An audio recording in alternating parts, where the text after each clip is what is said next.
Утре е Бадник, задутре Божик, а во предвечерието на големите христијански празници и покрај спротивниот став на црквата, граѓаните имаат традиција да се соберат околу бадникарските огнови. Ивана Соколович најдова вечерва направи обиколка во главниот град. Ивана, живее ли се уште овој обичај или противењето на црквата, загадениот воздух и апелот дрвата да бидат донирани на оние на кои им се потребни, сепак предумисли поголем дел од граѓаните?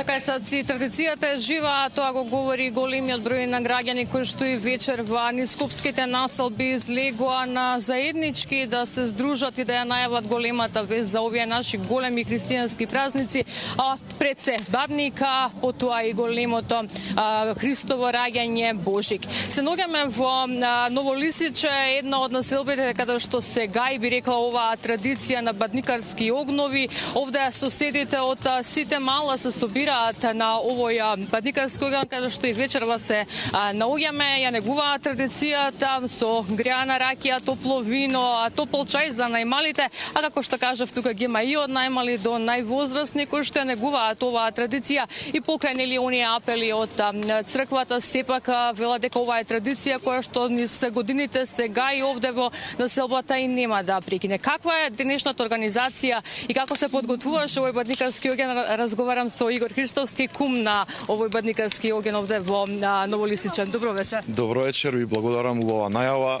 Нека за многу години денот. Вие сте кум на оваа година. Како течеше организацијата за оваа вечерашна традиција? Па, навидум е лесна работа, но е захтевна и се собираме повеќето наши потесни другари, да кажеме. Се собираме финански средства, се организираме што ќе правиме, како ќе правиме. Колку години наназад ова се одржува овде во вашето мало? Па ова е веќе повеќе од 20-25 години прилика, секоја година. Лани, минатата година, среќата беше на ваша страна, вие го земавте парчето лепче со паричка и сте кум на ова вечер. Каква беше годината изминатата? Изминатата година дали беше берикетна, бидејќи така вели традицијата, оној што ќе ја добие паричката, ќе има богата и берикетна година? Така е, се согласувам, точно е, берикетна, здравје, среќа, љубов, мир, спокојство во секој ден од годината.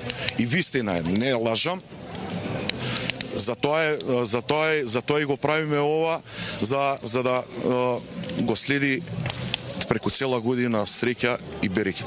Ке има ли вечерва погача со паричка, ке се делили помеѓу соседите? Да, секако, како и секоја година и ова вечер ќе се дели. Само малце покасно од сега. Благодарам многу. Ви благодарам.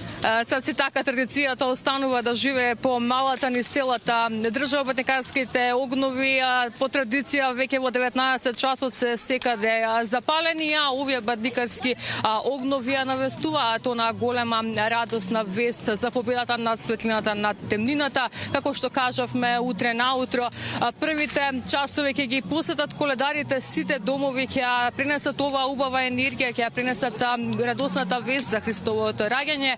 Вечерта на Бадника ќе се крши погачата со лепче, со постна трпеза и ќе се собере семејството на едно место, бидејќи така и вели традицијата, каде и да си за Божика, да си дома. Низа манифестации ќе има и во текот на денешниот ден. Ова е сликата во Новолисиче од бадникарски оган, а веќе во 21 часот ќе бидеме на друга локација каде што ќе пренесеме уште една атмосфера. Ивана, ти благодарам, ке ти имаме во 21, секако секоја традиција која ги обединува луѓето и ги прави среќни е добра, ти благодарам.